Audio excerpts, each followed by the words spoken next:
10h35, nós estamos de volta com o Manhã Bandeirantes e desde hoje cedo estamos recebendo muitas mensagens, Sabino, dos ouvintes preocupados, tentando entender o que precisam fazer a partir de agora para entrar nessa leva de ressarcimento, depois que ontem à tarde o governo federal, com vários ministros inclusive, anunciou oficialmente um plano de ação para o ressarcimento dos aposentados e pensionistas lesados de alguma forma pelas fraudes no INSS.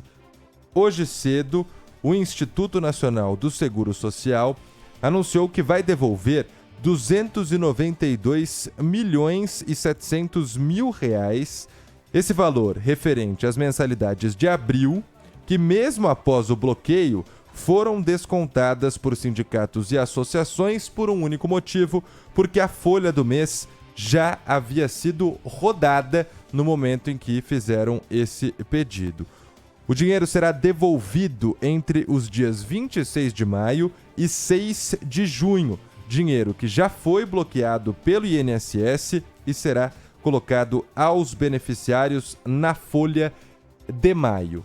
É uma primeira medida básica a todos, porque já havia uma recomendação de que cancelassem todas as contribuições a entidades ou sindicatos depois de uma operação da Polícia Federal que descobriu todas essas fraudes. Mas para a gente explicar direitinho o que foi anunciado pelo governo, o que pode acontecer a partir de agora e como o aposentado e pensionista deve se portar, vamos conversar com a doutora Josiane Zanardi Parodi, que é presidente da Comissão de Direito Previdenciário da OAB de São Paulo. Tudo bem com a senhora? Bom dia, seja bem-vinda mais uma vez aqui à Rádio Bandeirantes. Bom dia, é sempre muito bom estar aqui com vocês esclarecendo a população. Bom dia. Primeiro gostaria de perguntar para a senhora o que achou, qual a opinião como uma especialista desse plano de ação divulgado pelo governo. Olha, a gente tem que ter um pouco de cautela, porque provavelmente nós vamos ter problemas com o sistema. Eles disseram que todos os aposentados podem acessar a plataforma do Meu INSS a partir de terça-feira para já fazer a impugnação ali dentro e aí abrir o prazo das associações para que elas juntem ou não o documento assinado. Isso com certeza vai gerar um congestionamento no site que vai derrubar o serviço no geral, porque o site já funciona precariamente em dias normais. Com esse volume de pessoas acessando, provavelmente a gente vai ter problemas ali no site, então ele deve ter muitas inconsistências durante aí esses primeiros dias. Então talvez inviabilize o aposentado que teve o desconto a fazer essa impugnação ali conforme o presidente do INSS indicou que vai abrir essa possibilidade a partir de terça-feira e também vai inviabilizar o cidadão que não é aposentado, mas que precisa fazer um requerimento administrativo e se o sistema não funcionar, ele não vai conseguir fazer. Agora, doutora Josiane, bom dia, Marco Antônio Sabino. Muitos aposentados não têm familiaridade com questões tecnológicas, né? Com aplicativo. Muitos deles não sabem usar um aplicativo. E até mais grave, você tem a questão dos analfabetos ou os analfabetos funcionais. Como é que fica a situação desses que são talvez os mais prejudicados de todos? Pelo... Acho que a gente travou ali o sinal da doutora Eu não estou Josiane. conseguindo ver a imagem, Sabino, mas parece que caiu, né? Foi uma instabilidade no contato e ela daqui a pouco volta para responder essa questão do Sabino, até porque, né? Eu diria, Sabino, que a maior parte dos aposentados não é super tecnológico. Não. E, mais do que isso, conversando aqui com colegas, acho que todos disseram, olha, eu conheço pessoas da minha família que até hoje pegam e vão sacar o dinheiro no banco da aposentadoria. É lógico, é lógico. Não são pessoas que vão, baixa o aplicativo aí, entra lá, faz seu cadastro, reconhecimento facial, tudo é novo para esse tipo de aposentado. E aí, Sabino, tem uma outra questão. Os fraudadores já priorizavam, e nós trouxemos aqui uma matéria de que 2/3 dos lesados são de zonas rurais. Por quê? Porque os criminosos que realizavam as fraudes olhavam e falavam, ó, alguém que está numa zona rural não tem uma agência do INSS perto, não tem acesso fácil à internet e muitas vezes não tem familiaridade alguma com a tecnologia. É muito mais fácil da gente colocar esse desconto aí, que ninguém nunca autorizou, e a pessoa, primeiro, não perceber, e segundo, se perceber, vai fazer o quê? Pegar um carro por 2 horas até uma agência do INSS? Os fraudadores se aproveitavam dessa situação. Agora, como que o governo federal vai conseguir sanar essa situação? Porque são pessoas que vão ter dificuldade, de uma forma ou outra, para conseguir entrar em contato com o INSS, para conseguir pedir esse ressarcimento. Aliás, a impressão é que o governo está perdido em tudo nisso, né? Ele não encontrou ainda uma solução para o problema. Ok, é uma questão complexa, mas, lamentavelmente, o governo não reagiu. Essa é a verdade, né? Chama entrevista coletiva, chama informação para o aposentado, mas tudo de um jeito em que o aposentado continua sendo prejudicado e não beneficiado, não recuperado ali todas as suas economias que foram tungadas. Sabino, a doutora Josiane está de volta aqui conosco. Se você puder repetir a pergunta que tinha feito a ela. Vou sim. Doutora Josiane, muitos aposentados são analfabetos funcionais ou até mesmo analfabetos e a maioria absoluta não tem familiaridade nenhuma com questões tecnológicas, com internet, com aplicativos. Como é que fica a situação dessas pessoas? Fica mais difícil mesmo, Sabino. Como eu tinha dito, acho que vocês não ouviram, a maior parte dos afetados nesse golpe, na verdade, eles são do Nordeste, pelo que foi divulgado, e são pessoas com baixa escolaridade realmente. Então, precisa do suporte ali de algum familiar. E na verdade, a situação pior, né, a prioritária, é que ele tem que ter acesso a um celular que tenha capacidade para ter o aplicativo do Meu INSS ou acesso a um computador que acesse o site Meu INSS. Então, aí a gente já tem uma barreira. É importante que a família dê suporte ou acompanhe esse aposentado para fazer essa opção ali do site a partir de terça-feira, nem que seja numa lan house, mas acompanhado, não deixar esse aposentado ter contato com uma pessoa sozinha, que é terceiro, que vai ter acesso à senha do Gov dele, porque para ele fazer isso dentro do aplicativo ou do site, ele precisa logar a senha do Gov, e compartilhar a senha do Gov não é recomendado em hipótese alguma, porque pode ser um risco ali, ele está expondo os dados dele. Se nada disso funcionar, ele vai ter que tentar agendar e falar no 135, mas é uma dificuldade realmente. Uma enorme dificuldade, né, Lucas? Trabalheira, né? Envolvendo várias pessoas, inclusive, para conseguir isso. Enquanto a gente restabelecia o contato, eu e o Sabino conversávamos, doutora, sobre uma situação que foi exposta pela equipe de reportagem da Bandeirantes, de que 2/3 dos aposentados lesados são de zonas rurais. Por quê?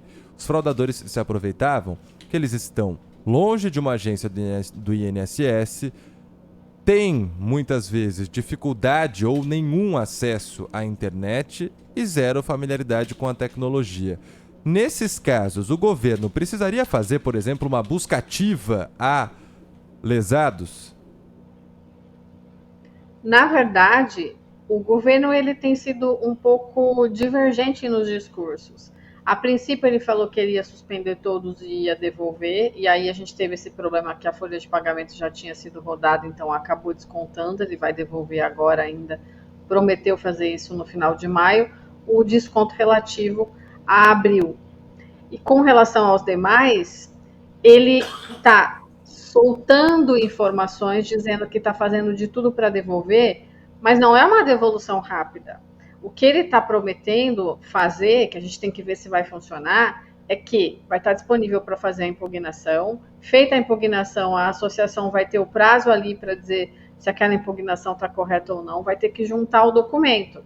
Não juntando o documento, ela vai ser intimada a devolver. E se ela não devolver o dinheiro? O segurado não vai receber, o aposentado não vai receber o valor, porque ele não falou isso, ele não deixou claro na entrevista e não tem uma portaria falando sobre esse assunto ainda. Tudo que a gente tem são as informações que o presidente do INSS falou ontem e ficou uma coisa meio vaga, Porque ele falou dos prazos, mas e se a associação não tiver bens? As contas das associações envolvidas, elas estão bloqueadas. A AGU ingressou com mais ações contra para cobrar o valor. Como que elas vão devolver se as contas estão bloqueadas? Quem vai pagar essa conta?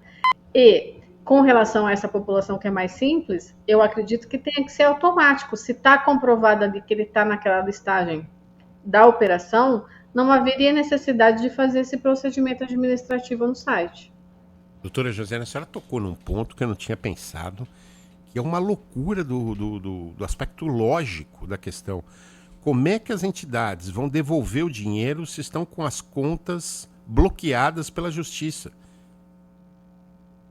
É um ponto extremamente importante, Marco, porque não faz sentido. Como que ela vai devolver se a conta está bloqueada? É um aspecto lógico inacreditável o INSS ter cometido essa barbeiragem. Deixa eu colocar mais uma questão para a senhora, que é a seguinte: eu sei que a senhora é especialista em direito previdenciário, mas eu queria falar de uma questão criminal, porque esse é um crime, o que foi cometido é um crime, né? As pessoas, normalmente vítimas de crime, elas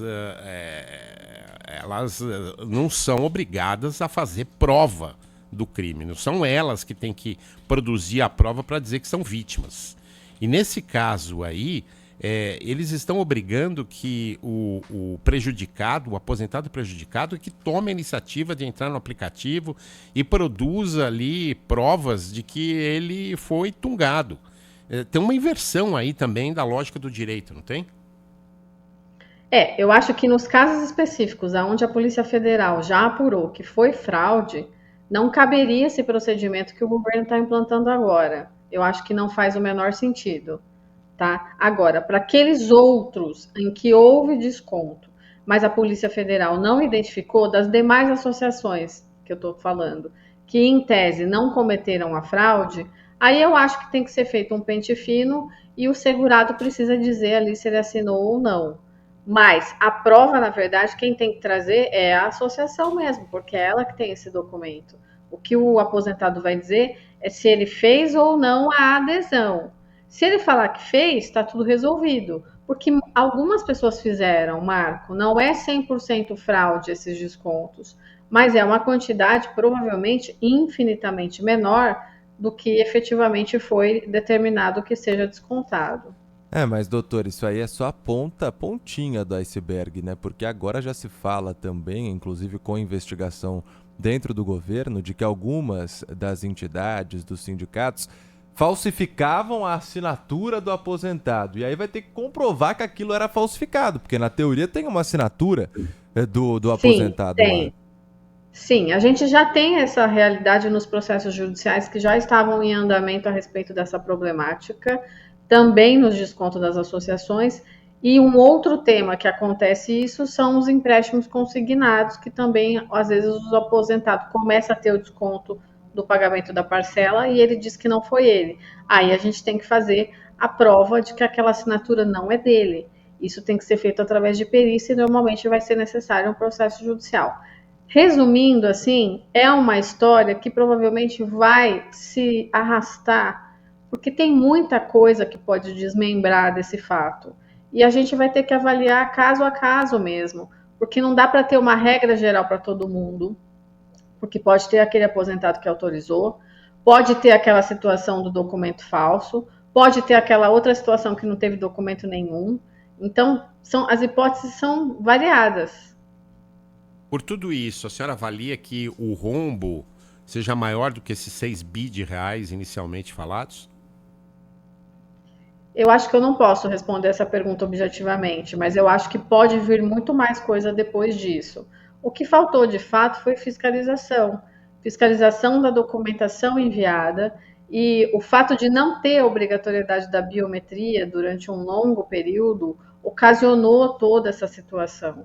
Agora, né, depois que a porteira estava aberta, vamos dizer assim, o governo agora determinou novamente a obrigatoriedade da biometria, que vai melhorar muito a segurança do processo. Porém, a gente sabe que em tecnologia nada é 100% seguro. Doutora, a senhora também, na primeira participação conosco aqui na Rádio Bandeirantes, trouxe uma questão de que, pela lei, o ressarcimento deveria ter valor dobrado. Então, se perdeu R$ 100 o aposentado, precisaria receber de volta do INSS 200. Isso também não está claro, né? Como será feito? O aposentado ou pensionista terá que entrar com uma ação judicial para ter o valor dobrado no ressarcimento? Pelo Código de Defesa do Consumidor, quando há um desconto indevido de um serviço, quando eu estou pagando uma fatura que eu não contratei, como acontece, por um exemplo, nas relações com a telefonia, que vem lá um valor na sua fatura do telefone que você não contratou, um serviço que você não contratou, e você, sei lá, demora 4 meses para perceber aquilo. Se você faz uma reclamação no Procon ou no consumidor.gov, a operadora vai te devolver em dobro, porque ela fez você fazer um pagamento em dobro. Eu entendo que aqui a aplicação do Código de Defesa do Consumidor é super pertinente. E em alguns processos judiciais, os juízes também entendem que a devolução tem que ser em dobro. Já aconteceu decisões nesse sentido, como eu falei da outra vez. Me parece que não é o que vai acontecer administrativamente. E, na verdade, a gente cai naquilo que eu falei. O governo está falando num procedimento de devolução, mas não é ele que vai pagar essa conta. A princípio, o que foi dito é que a associação vai ter que devolver. Mas como ela vai devolver se a conta dela está bloqueada?